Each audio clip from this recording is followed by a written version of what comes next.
اعوذ باللہ السمیع العلیم من الشیطان الرجیم لا حول ولا قوة الا باللہ العلی العظیم اعوذ باللہ السمیع العلیم من الشیطان اللعین الرجیم بسم اللہ الرحمن الرحیم الحمد للہ الذی لا یبلغ مدحته القائلون ولا یحصی نعماءه العادون ولا يؤدي حقه المجتهدون الذي لا يدركه بعد الهمم ولا يناله غوص الفتن جلت عظمته والصلاة والسلام والتحية والإكرام على البشير النذير السراج المنير الطهر الطاهر الدر الفاخر العلم الزاهر المنصور المؤيد الرسول المسدد سيدنا ونبينا بالقاسم محمد وعلى آله الطيبين الطاهرين المعصومين المظلومين الذين أذهب الله عنهم الرجس وطهرهم تطهيرا سيما على بقية الله في العالمين وخاتم أئمة المعصومين الكهف الحسين وغياث المستر المستكين ملجأ الهاربين وعصمة المعتصمين أرواحنا وأرواح العالمين لتراب مقدمه فداء عجل الله تعالى فرجه الشريف واللعنة الدائمة الباقية على أعدائهم وقتلتهم وغاصب حقوقهم أجمعين. عزیزان گرامی، السلام علیکم ورحمۃ اللہ وبرکاتہ۔ امام جعفر صادق علیہ السلام نے اپنے شیعوں کے نام ایک تفصیلی خط تحریر فرمایا ہے اور شیعوں کو یہ حکم دیا ہے وہ اس خط کو، اس تحریر کو برابر پڑھتے رہیں اور اس میں جو باتیں لکھی ہیں اس پر عمل کرتے رہیں اور اس عہد و پیمان کی پابندی کریں۔ تو جس وقت یہ خط، یہ تحریر حضرت امام جعفر صادق علیہ السلام کی جانب سے آئی تھی، اس وقت کے شیعہ، ان کے چاہنے والے دوست، احباب، ماننے والے اس تحریر کو اپنے گھروں میں رکھتے تھے، مسجدوں میں رکھتے تھے اور نماز پڑھنے کے بعد اس تحریر کو برابر پڑھتے رہتے تھے اور اس پر عمل کرنے کی کوشش کرتے رہتے تھے۔ یہ خط تفصیلی ہے لیکن اس میں دنیا و آخرت کی ساری خیر و خوبی بیان کر دی گئی ہے۔ اس خط میں امام جعفر صادق علیہ السلام نے بیان فرمایا کہ ہمارا تعلق اپنے سے کیسا ہونا چاہیے اور اس دنیا میں وہ لوگ جو ہمارے ہم مذہب نہیں ہیں، ہمارے ہم عقیدہ نہیں ہیں، ان کے ساتھ ہمارا برتاؤ کیسا ہونا چاہیے۔ وہ لوگ جو ہم پر ظلم ڈھا رہے ہیں ان کے ساتھ ہمارا برتاؤ کیسا ہونا چاہیے، ہماری نشست، ہماری برخاست، ہمارا ملنا، ہمارا جلنا ان کے ساتھ کس طرح ہونا چاہیے، یہ پوری ایک تفصیل ہے، ایک دستور العمل ہے چاہنے والوں کے لیے۔ اور اس میں چھوٹی چھوٹی باتیں، باریک باریک باتیں، بہت اہم باتیں بیان کی گئی ہیں۔ اس میں اور یہی بتایا گیا جو لوگ ان باتوں پر عمل نہیں کریں ان کا انجام کیا ہونے والا ہے۔ سیاست کی باتیں اس میں نہیں ہیں، لیکن لوگوں کے ساتھ بات کرنا، معاملے سے پیش آنا، ہمارے اپنے تعلقات دوستوں کے ساتھ، غیروں کے ساتھ، اپنوں کے ساتھ کیسے ہونا چاہیے، ہماری تجارت کیسے ہونا چاہیے، یہ سب باتیں سب اس میں لکھی ہوئی ہے۔ میں یہاں کے اوپر چند باتیں اس میں آپ خدمت میں امام جعفر صادق علیہ السلام کے روز ولادت کی مناسبت سے جو یہ مہینہ ان کا مہینہ ہے، ان کی مناسبت سے یہ باتیں آپ حضرات کی خدمت میں پیش کرنے کی سعادت حاصل کر رہا ہوں۔ خدا سے دعا کر رہا ہوں خدا بند عالم اپنے عظمت و جلال کے صدقے میں محمد علیہ السلام پر درود و سلام نازل فرمائے، ان کے فرزند عزیز کے ظہور میں تاجیل فرمائے، ان کے صدقے میں ہم سب کو توفیق عطا فرمائے، ہم اس تحریر کو، اس خط کو توجہ کے ساتھ، غور و خوض کے ساتھ، خلوص کے ساتھ پڑھیں اور خدا کی بارگاہ میں دعا کریں خدا بند عالم اس تحریر کے ایک ایک بات پر، ایک ایک حرف پر ہم سب کو عمل کرنے کی توفیق عنایت فرمائے تاکہ ہم اس پر عمل کر کے دنیا آخرت کی سعادت حاصل کر سکیں۔ امام فرماتے ہیں کہ بسم اللہ الرحمن الرحیم، اما بعد فصلوا ربکم العافیہ وعلیکم بالدعاء۔ دیکھو خدا کی بارگاہ میں عافیت طلب کرو تاکہ خدا تم کو سکون سے رکھے، عافیت سے رکھے اور سکون کے ساتھ رہو، وقار کے ساتھ رہو، بسکینہ رہو، وقار کے ساتھ، سکون کے ساتھ۔ علیکم بالحیا، با حیا رہو، بے حیا مت بنو۔ آج کے زمانے میں جو کلچر اس وقت ہماری دنیا میں رائج ہو گیا ہے، جس وقت تک موجود، اس میں بے حیائی کتنی زیادہ عام ہو گئی ہے، نہ مردوں کو حیا رہ گئی ہے نہ عورتوں پہ حیا باقی رہی۔ وَالتَّنَزُّهُ عَنْ أَمَّا تَنَزَّ عَنْهُ الصَّالِحُونَ، اور وہ باتیں جس سے کل کے نیکوکار لوگ کنارہ کشی اختیار کرتے، تم بھی ان باتوں سے کنارہ کشی اختیار کرو۔ وَعَلَيْكُمْ بِمُجَامَلَةِ الْأَهْلِ الْبَاطِلِ، اور وہ لوگ جو باطل پر، جو تمہارے ہم مذہب نہیں ہیں، تم ان کے ساتھ دشمنانہ رویہ مت رکھو، بلکہ ان کے ساتھ محبت سے پیش آؤ، قاعدے سے پیش آؤ اور ان کو موقع کسی طرح کا فراہم مت کرو۔ اس کے بعد امام فرماتے ہیں کہ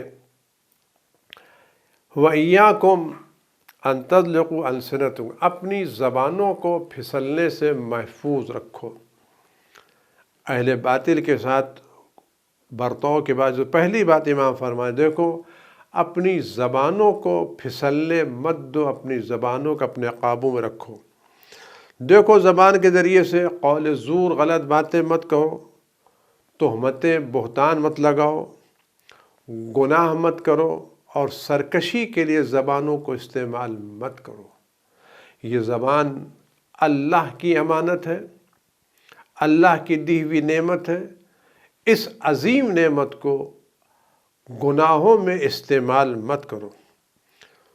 فَإِنَّكُمْ إِن كَفَفْتُمْ أَلْسِنَتَكُمْ، اگر تم نے اپنی زبانوں کو قابو میں رکھا ان تمام چیزوں سے جو اللہ کو ناپسند ہے اور ان تمام چیزوں سے جس کو اللہ نے منع کیا، اللہ نے تہمت لگانے سے منع کیا ہے، اللہ نے غیبت کرنے سے منع کیا ہے، اللہ نے جھوٹ بولنے سے منع کیا ہے، اللہ نے چغل خوری کرنے سے منع کیا ہے، اللہ نے فساد پھیلانے سے منع کیا ہے۔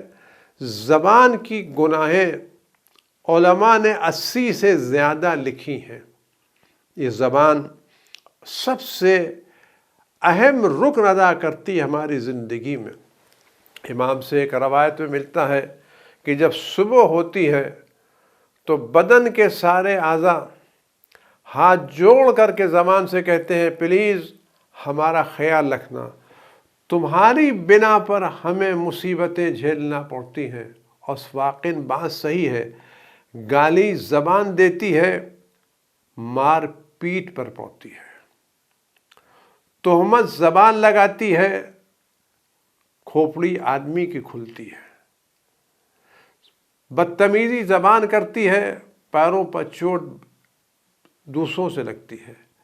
زبان فتنہ پھیلا کر کے، تہمت لگا کر کے منہ میں جا کے چھپ جاتی ہے۔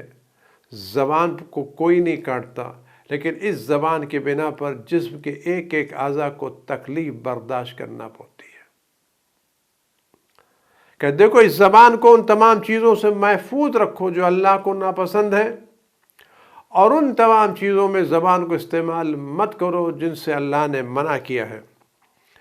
اگر تم نے یہ کام کیا تو اللہ کے نزدیک یہ تمہاری اچھائی کا سبب ہوگا، تمہاری عزت کا سبب ہوگا، اور اگر تم نے اپنی زبان کو قابو میں نہ رکھا، تمہاری زبان پھسلتی رہی اور زبان وہاں چلتی رہی جو چیزیں اللہ کو ناپسند ہیں، اور ان چیزوں میں استعمال ہوئی جن کو اللہ نے منع کیا ہے، تو تم خود اپنے ہاتھوں سے اپنی ہلاکت کے لیے زمین ہموار کرو گے، خود اپنی ہلاکت کا سامان فراہم کرو گے، اور اللہ کی ناراضگی کے مورد اور سبق قرار پاؤ گے اور یہ قیامت پہ تم لوگ اندھے بہرے گونگے مشہور کیے جاؤ گے۔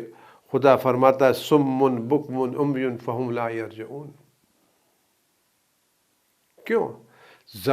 گونگے بہرے، کل تم نے اپنی زبان سے لوگوں کی بولتی بند کر دی تھی، کل تم نے اپنی زبان سے لوگوں کے کانوں کو تکلیف دی تھی، کل تم نے اپنی زبان سے لوگوں کے لیے گھر سے نکلنا دشوار کر دیا تھا، تو آج قیامت میں اللہ تم کو اندھا بہرا گونگا بنا کے رکھے گا۔ یعنی لا ینطقون، یعنی قیامت میں یہ لوگ، بیان فرماتے ہیں اندھے بہرے گونگے کیا ہوں گے؟ یعنی قیامت میں لوگوں کو بولنے کا موقع نہیں دیا جائے گا۔ جو لوگ دنیا میں لوگ اپنی زبان سے لوگوں کو بولنے کا موقع نہیں دیتے، کل میدان قیامت میں خدا بند عالم ان لوگوں کو بولنے کا موقع نہیں دے گا۔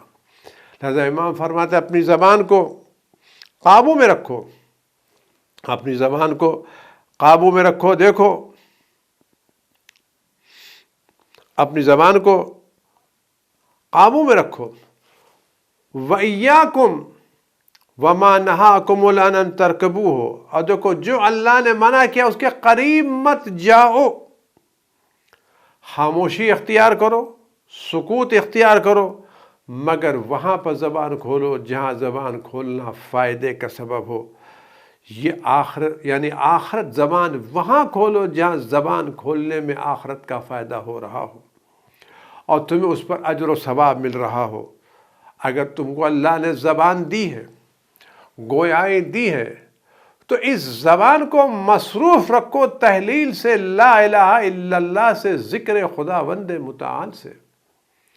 اگر زبان کو تم استعمال ہی کرنا چاہتے ہو، بولنا ہی چاہتے ہو، زبان پر الفاظ جاری ہی کرنا چاہتے ہو، تو کیوں نہیں پاکیزہ ترین نام سے اپنے زبان کو پاک رکھو؟ وہ پاکیزہ ترین نام اللہ کا نام ہے، وہ پاکیزی ترین ذکر اللہ کا ذکر ہے۔ اگر بولنا ہی ہے، زبان سے کچھ کہنا ہی ہے، تو ذکر الہی کرو، تحلیل کرو، لا الہ الا اللہ کہو، تقدیس کہو، سبوح قدوس کہو، تسبیح کہو، سبحان اللہ سبحان اللہ سبحان اللہ کہو، والثناء الحمدللہ رب العالمین والتضرع الیہ، اور زبان سے خدا کی بارگاہ میں گریہ و زاری کرو، ذلت سے پیش آؤ۔ ہمارے پاس زبان دی ہے، ہم اس زبان کو دنیا میں کہاں کہاں استعمال کرتے ہیں، کہاں کہاں استعمال کرتے ہیں؟ کبھی ان کے سامنے جا کے اپنی زبان کے آبرو بیچتے ہیں، کبھی ان کے سامنے خوشامد کرتے ہیں، کبھی ان کی چاپلوسی کرتے ہیں، کبھی ان کے سامنے گر جاتے ہیں، کبھی ان کے کہا کیوں اپنی زبان کو خراب کر رہے ہو؟ کیوں اپنی زبان کی آبرو لے رہے ہو؟ کیوں نہیں؟ اگر تضرع کرنا ہے، گڑ گڑانا ہے، مانگنا ہے، تو اللہ کی بارگاہ میں مانگو نا۔ اللہ ہر چیز دینے کے لیے تضرع کرو، خدا کی بارگاہ میں گڑ گڑاؤ، فریاد کرو۔ وَالرَّغْبَةُ فِي مَا عِندَهُ مِنَ الْخَيْرِ، جو کچھ اللہ کے پاس نزدیک ہے ان چیزوں کا مطالبہ کر۔ اللہ پر کون سی نیکی ہے جو اللہ کے پاس نہیں ہے؟ کون سی اچھائی ہے جو اللہ کے پاس نہیں ہے؟ خود ساری اچھائیاں اللہ کے پاس ہیں، ساری نیکیاں اللہ کے پاس، سارے خیرات اللہ کے پاس۔ جب سب چیزیں اللہ کے پاس ہیں تو کیوں نہیں اللہ کی بارگاہ میں گڑ گڑا کر کے اپنی عزت کے ساتھ اللہ سے خیر کا مطالبہ کرو؟ الذی لا یقدر قدرہ ولا یبلغ کنہ، خود تمام چیزیں اللہ کے، اتنی چیزیں ہیں کہ اس کی حد کی انتہا تک کوئی پہنچ نہیں سکتا۔ تم جو کچھ بھی مطالبہ کرو سب اللہ کے پاس۔ جب مانگنا ہی ہے تو اللہ سے مانگو، اس کی بارگاہ میں گڑ گڑاؤ۔ کیوں دنیا والوں کے ساتھ، کبھی اس سیٹ کے پاس، کبھی اس آدمی کے پاس، کبھی یہاں جا کے، کبھی وہاں جا کے، کیوں اپنی آبرو خراب کر رہے ہو؟ کیوں اپنے وقار کو مجروح کر رہے ہو؟ زبان اللہ نے دی تو زبان کو معطر رکھو، پاکیزہ رکھو ذکر خدا سے، لا الہ الا اللہ کے ذکر سے، لا الہ الا اللہ کے ذکر سے، الحمدللہ کے ذکر سے، سبحان قدوس کے ذکر سے. تو فَاشْغَلُوا أَلْسِنَتَكُمْ بِذَلِكَ امانہ، جب تم اپنی زبان کو ذکر الہی سے مشغول رکھو گے تو بقیہ فرصت کو ملے گی نہیں گناہ کرنے کی. جب زبان ذکر الہی سے خالی ہوگی تو غیبت کرے گی نا، جب زبان ذکر الہی سے خالی ہوگی تو جھوٹ بولنے کا موقع ملے گا، جب زبان ذکر الہی سے خالی تو تم زبان کو ذکر الہی سے مشغول رکھو. دیکھو وہ لوگ جو لوگ اپنی زبان کو اس طرح کی چیزوں سے محفوظ نہیں رکھتے ان کا انجام جہنم ہے. انسان اپنی زبان کی بنا پر زیادہ جہنم میں جائے گا.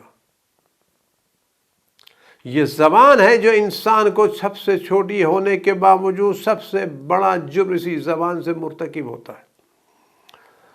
فرماتا اگر کسی شخص نے مرنے سے پہلے توبہ نہیں کی اور ان تمام چیزوں سے اپنے کو نہیں الگ کیا جو خدا نے حرام کی تھیں تو اس کا ٹھکانہ جہنم میں ہمیشہ رہے گا. علیکم بالدعا، زبان کو دعا سے مصروف رکھو، خدا سے مانگو. آج ہماری دنیا میں ہم سب کے سامنے ہاتھ پھیلانے کے لیے حاضر میں خدا سے نہیں مانگتے. خدا ہر چیز پر قدرت رکھتا ہے، خدا وسائل کا محتاج نہیں ہے. آپ یقین جانیے خدا بند عالم شفا دینے کے لیے دواؤں کا محتاج نہیں ہے. خدا بند عالم کسی غریب کو بے نیاز کرنے کے لیے وسائل کا محتاج نہیں ہے. خدا بند عالم کسی کو کچھ دینے کے لیے وسائل کا محتاج نہیں ہے. بس دعا مانگو. علیکم بالدعا فإن المسلمین لم يدركوا نجاح الحوائج عند ربهم بأفضل. مسلمان امام فرماتے دیکھو جو مسلمان ہیں وہ اپنی ضرورتوں کو، اپنی خواہشات کو، اپنی چیزوں کو حاصل نہیں کر سکتے مگر خدا سے دعا. سب سے اچھی چیز، سب سے بافضیلت چیز جس کی ضرورت انسان اپنی ضرورتوں کو حاصل کر سکتا ہے خدا کی بارگاہ میں دعا کرنا ہے. سب سے بہتر کام خدا کی بارگاہ، اس زبان سے دعا کرو، اس زبان کو خدا کی بارگاہ میں دعا کے لیے استعمال کرو. وَالرَّغْبَةُ إِلَيْهِ، خدا سے رغبت کرو، وہ چیزیں جو خدا کے پاس ان کا طلب کرو. وَالتَّضَرُّعُ إِلَى اللَّهِ، خدا کی بارگاہ میں گڑگڑاؤ فریاد کرو. وَالْمَسْأَلَةُ، خدا سے سوال کرو. فَارْغَبُوا، ان چیزوں کو مانگو جن چیزوں کا اللہ نے پسند کیا ہے. وَأَجِيبُوا اللَّهَ، اور خدا نے جب بلایا جہاں وہاں تک آواز پر لبیک کہو، اس کی باتوں کو لبیک کہتے آگے بڑھو تاکہ تم کامیاب ہو جاؤ، فلاح پاؤ، نجات پاؤ. اس فرماتے دیکھو وَإِيَّاكُمْ، دیکھو ان تمام چیزوں سے اپنے کو دور رکھو جو خدا بند عالم نے منع کی ہیں، جن سے نہیں فرمائی ہے، جن کی اجازت نہیں دی ہے. فَإِنَّهُ من انتهك ما حرم اللہ علیہ، خدا بند عالم نے جن چیزوں کو دنیا میں حرام قرار دیا ہے، خدا نے جن چیزوں کو دنیا میں حرام قرار دیا، اگر کوئی شخص ان حرام کردہ چیزوں میں ملوث ہوگا، ان حرام کردہ چیزوں کا استعمال کرے گا تو خدا بند عالم اس کے اور جنت کے درمیان فاصلہ ڈال دے گا. یعنی وہ چیز جو ہمیں جنت سے روک سکتی ہے وہ حرام کام ہے جو ہم اس کا ارتکاب کرتے ہیں. یعنی جہنم کی راہ میں سب سے بڑی رکاوٹ وہ حرام چیزیں ہیں جو خدا نے حرام قرار دی ہیں اور جن کو ہم بڑے مزے میں استعمال کرتے رہتے ہیں. خدا نے غیبت، تہمت، الزام، لڑائی، بد زبانی، چغل خوری حرام قرار دی ہے. کسی کی عزت لے لینا حرام قرار دیا ہے. آج ہم اس بات پر فخر محسوس کرتے ہیں کہ لوگ ہماری زبان سے ڈرتے ہیں. روایت میں وہ شخص جس کی زبان سے لوگ ڈرتے ہوں وہ بدترین شخص ہے، وہ بدترین شخص ہے۔ اپنی زبان کو قابو میں رکھو۔ اس کے دیکھو وَعْلَمُوا، اور جو شخص اپنی زبان کو حرام کاموں سے محفوظ رکھے گا وہ جنت کی ہمیشہ ہمیشہ نعمتوں سے لطف اندوز ہوتا رہے گا۔ یہ ہمارے پاس ہم کیا کریں؟ آئے اس چھوٹی سی زبان کو قابو میں رکھیں یا اس کو آزاد چھوڑ دیں؟ سب سے پہلے اپنی زبان کو قابو میں رکھو۔ آج ہمارے گھروں کے مسائل، فیملی مسائل، زیادہ تر مسائل ہماری زبان کی بنا پر ہیں۔ ہم بغیر سوچے سمجھے کچھ جملے نکال دیتے ہیں اور وہ جملے اثر کرتے ہیں، تعلقات خراب ہو جاتے ہیں، گھر کا ماحول بگڑ جاتا ہے، سوسائٹی کا ماحول خراب ہو جاتا ہے۔ امام فرماتے ہیں زبان کو قابو میں رکھو، اس کو پھسلنے دو۔ اس فرماتے دیکھو وَعْلَمُوا أَنَّهُ بِئْسَ الْحَظُّ الْخَطَرُ لِمَنْ خَاطَرَ اللَّهَ بِتَرْكِ طَاعَةِ اللَّهِ وَرُكُوبِ مَعْصِيَتِهِ۔ دیکھو سب سے بڑا خطرہ کیا ہے؟ سب سے بڑا خطرہ اور سب سے برا سامان گناہوں کا ارتکاب کرنا ہے، خدا کی اطاعت کو ترک کرنا اور گناہوں کو انجام دینا۔ یہ بدترین توشہ ہے جو آدمی لے سکتا ہے، گناہوں کا ارتکاب اور اطاعت کو ترک کر دینا۔ دیکھو کوشش کرو اپنے کو ان چیزوں ملوث مت کرو جو خدا نے حرام کی۔ جو شخص اس دنیا کی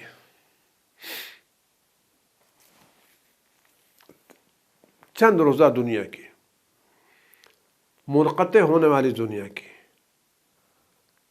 زائل ہو جانے والی نعمتوں سے اپنے کو دور نہیں رکھے گا اور ان کی لذتوں میں خود کو غرق رکھے گا تو یہ اپنے لیے جہنم کی زمین ہموار کر رہا ہے۔ لذات دنیا، کیا ملے گا دنیا سے؟ یہ دنیا کی چند روزہ نعمت ہے، دنیا میں کوئی چیز ہمیشہ باقی رہنے والی نہیں ہے۔ آج ہم دولت کی خاطر طاعت الہی کو چھوڑ دیں اور گناہ سے دولت اختیار کریں تو کیا یہ دولت ہمارے پاس ہمیشہ رہے گی؟ جب ہم خود ہمیشہ رہنے والے نہیں، دولت ہمارے پاس کہاں سے رہے گی؟ ہم طاعت کا راستہ چھوڑ کر کے گناہ کے راستے سے کسی کی زمین پر قبضہ کر لیں تو کیا یہ زمین ہمیشہ رہنے والی ہے؟ ایک دن ہم کو چھوڑ کے جانا ہے۔ ہم ہیلے حوالے سے، مکر و فریب سے کسی منصب کو حاصل کر لیں، اس کرسی پر جا کے بیٹھ جائیں، اس کرسی پر بیٹھنے کے لیے جھوٹ بولیں، تہمتیں لگائیں، الزامات لگائیں، بدنام کریں لوگوں کو، صرف اس لیے کہ تھوڑی سی کرسی ہم کو مل جائے۔ یہ کیا ہے؟ آج دیکھیں آپ کیسے ملتی ہے، سوائے تہمت۔ اگر کسی برادر مومن نے کوئی غلط کام کیا ہے تو کیا ہم کو اجازت دی گئی ہم اس غلط کام کو لا کر کے مجمع عام میں پیش کریں اور برادر مومن کی عزت و آبرو لیں؟ کیا خدا بندے ہم کو اجازت دی برادر مومن کے عیوب کو ظاہر کرنے کی؟ کیا خدا بندے نے اجازت دی کہ کرسی کی خاطر ہم کسی کی پوشیدہ عیوب کو ظاہر کریں، کسی کی پرانی فائلیں کھول کر کے لے کے آئیں، کسی کی چیزوں کو بدنام کریں، کسی کی فیملی میٹر کو لے کر کے آئیں، کسی کی شخص مسائل کو لے کر کے آئیں؟ کیا خدا نے اجازت دی ہے؟ اور کس کی خاطر؟ کوشش تو کریں، سوچیں تو صحیح۔ ہم نے کرسی کی خاطر 4 سال کے لیے، 5 سال کے لیے، 10 سال کے لیے ہم نے ہیلے سے، حوالے سے، چوری سے، جھوٹ سے، تہمت سے، الزام سے، بہانے بازی سے، ہیر پھیر سے کرسی حاصل تو کر لی، کیا کرسی ہمیشہ رہے گی؟ نہیں رہنے والی ہے، نہیں رہنے والی۔ ہم خود نہیں رہیں تو کرسی کہاں رہے گی؟ لوگ اپنی تسلی کے لیے ایک باتیں کرتے ہیں کہ کرسی عجب حساس ہے، اگر کوئی اس کا اہل نہیں ہوتا تو کرسی اس کو مار کر کے ہٹا دیتی ہے، بھگا دیتی ہے، کرسی کسی نااہل کو برداشت نہیں کرتی۔ یہ ساری توجیہیں کیا ہیں؟ یعنی ہم جو اس کرسی پر بیٹھے ہم اہل ہیں، اگر ہم اہل نہ ہوتے تو کرسی ہم کو بھگا دیتی، الٹ دیتی، گرا دیتی۔ تاریخ کہہ رہی کتنے لوگ ناجائز قبضہ کیے بیٹھے ہوئے ہیں۔ مطلب پیغمبر کے بعد لوگوں نے ناجائز مسند پر قبضہ نہیں کیا؟ کیا مسند کو گرایا؟ کہ آج دنیا میں سب لوگ ناجائز قبضے نہیں ہیں؟ یہ صرف اپنے دل کو بہلانے کے لیے ہے کہ ہم یہ کہتے ہیں کرسی انصاف کرتی ہے اور کرسی کسی نااہل کو برداشت نہیں کرتی۔ نہیں، کرسیوں پر آج نااہل ہی بیٹھے ہوئے ہیں۔ یہ ہمارے اہل ہونے کے بہرحال یہ کرسی ہے، اقتدار ہے، اس کے لیے ہم نے کیا جھوٹ بولا؟ مل گئی کرسی ہم کو 2 سال کے لیے، 3 سال کے لیے، 4 سال کے لیے، 10 سال کے لیے، ہم ایک دن تو چھوڑنا پڑے گا نا، یا خود سے چھوڑیں یا مالک الموت چھوڑوا دیں، چھوڑنا تو پڑے گا۔ لیکن ہم 10 سال کے بعد ہم نے جو چھوڑا، اس 10 سال میں اس کرسی کی حفاظت کی خاطر ہم نے جو جھوٹ بولے،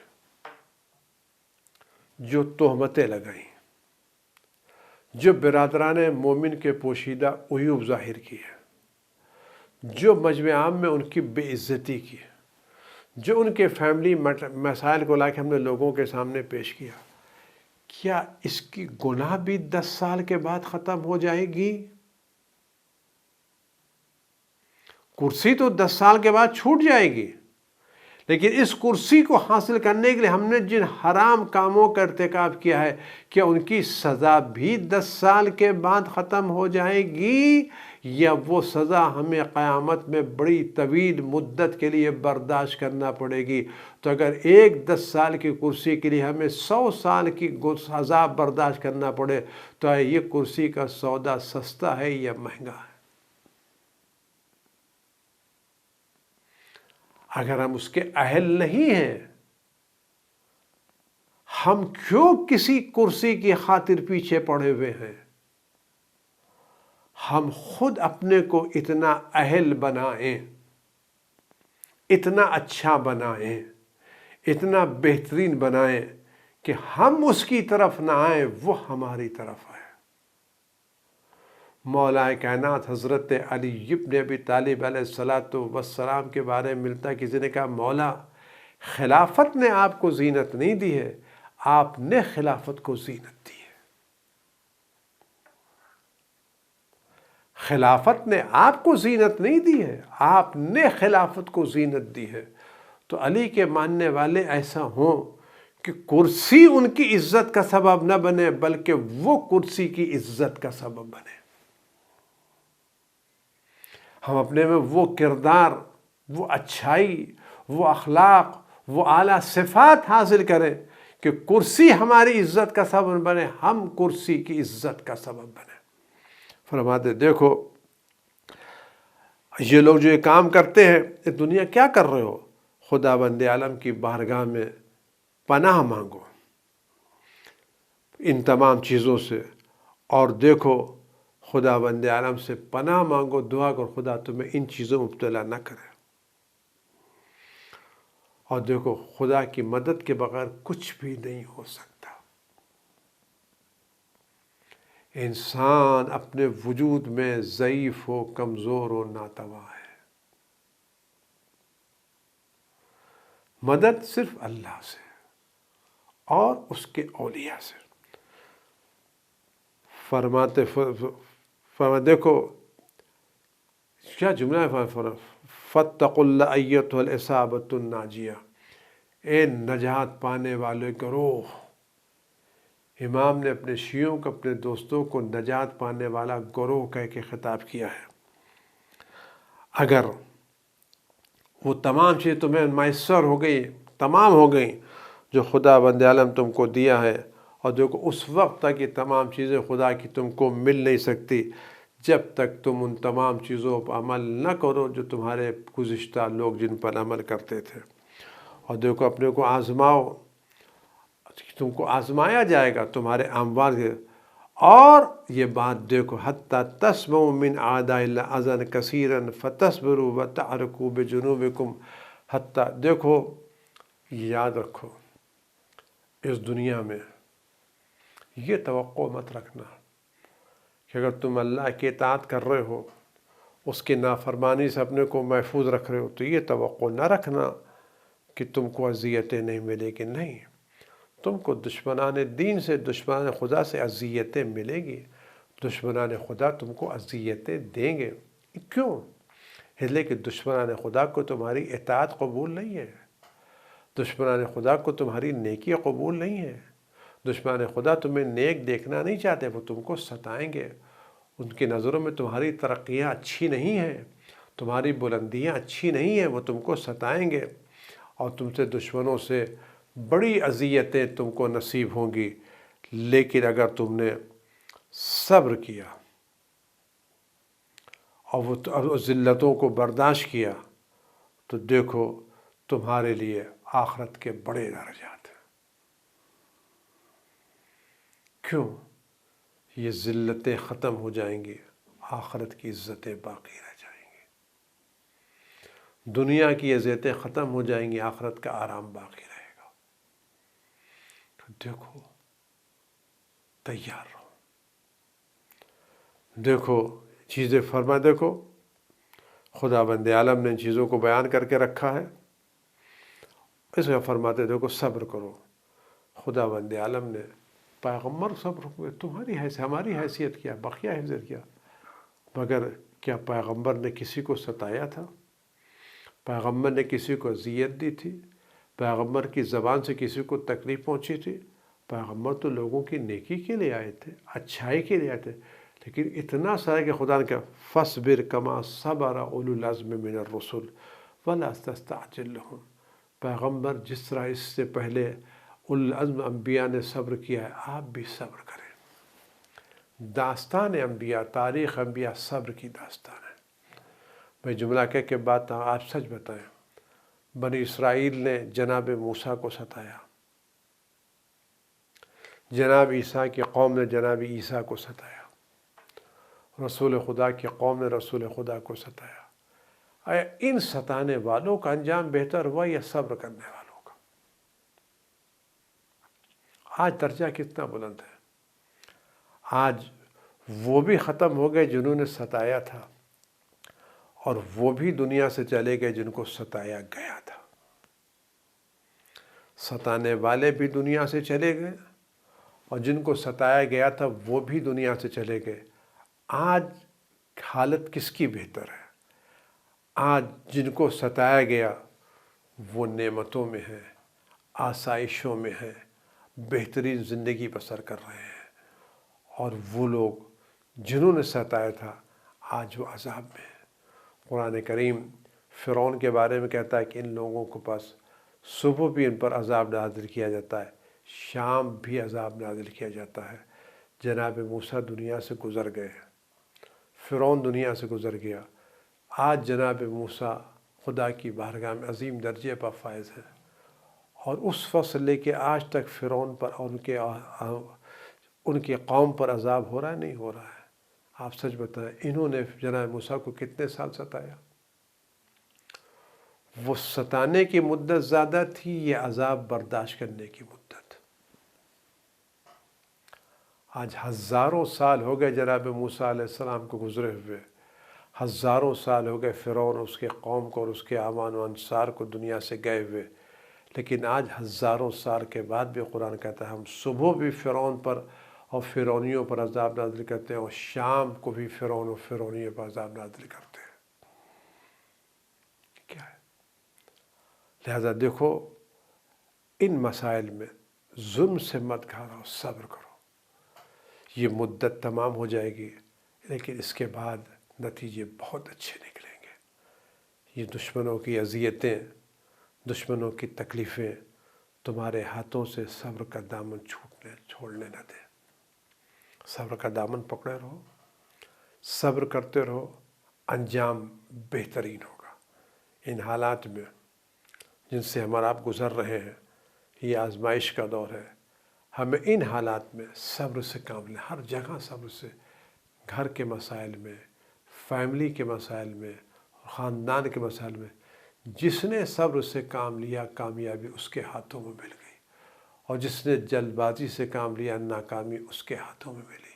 آئیے ہم عہد کریں کہ امام نے جو فرمایا ہے کہ ہم اذیتوں پر صبر کریں گے، لیکن تقوی کے ساتھ۔ تقوی کا مطلب یہ ہے کہ ہم گناہ نہیں کریں گے، حدود الہی سے باہر قدم نہیں نکالیں گے، اطاعت الہی پر ثابت قدم رہتے ہوئے، اللہ کے راستے پہ چلتے ہوئے، اس طرح جو ہم کو تکلیفیں پہنچیں گی وہ خدا کی خاطر تکلیفوں کو برداشت کریں گے تاکہ جنت کے بلند ترین درجات ہم کو نصیب ہو سکے۔ خدا بند عالم ہم سب کو اس خطوط اور اس تحریر کی ایک ایک بات پر عمل کرنے کی توفیق عنایت فرمائے۔ خدا کی بارگاہ میں دست دعائیں خدا میں توفیق دے، اپنے امام مرزا صادق علیہ السلام کی نصیحتوں پر عمل کر سکیں اور تیری بارگاہ میں خوشنودیاں حاصل کر سکیں۔ پروردگار اس بلا کو جلد تمام مومنین و مومنات اور تمام دنیا والوں سے ختم فرما، آسانیاں فراہم فرما، مسجدوں کو تمام چیزوں کو آباد فرما، جو بیمار ان کو شفائے کامل عنایت فرما، جو بیمار کو محفوظ فرما، پر ظہور امام کی دنیا کو منور فرما، اور ہم سب کو ان کے نوکروں میں، ان کے خدمت گزاروں میں شمار فرما۔ والسلام علیکم ورحمۃ اللہ وبرکاتہ۔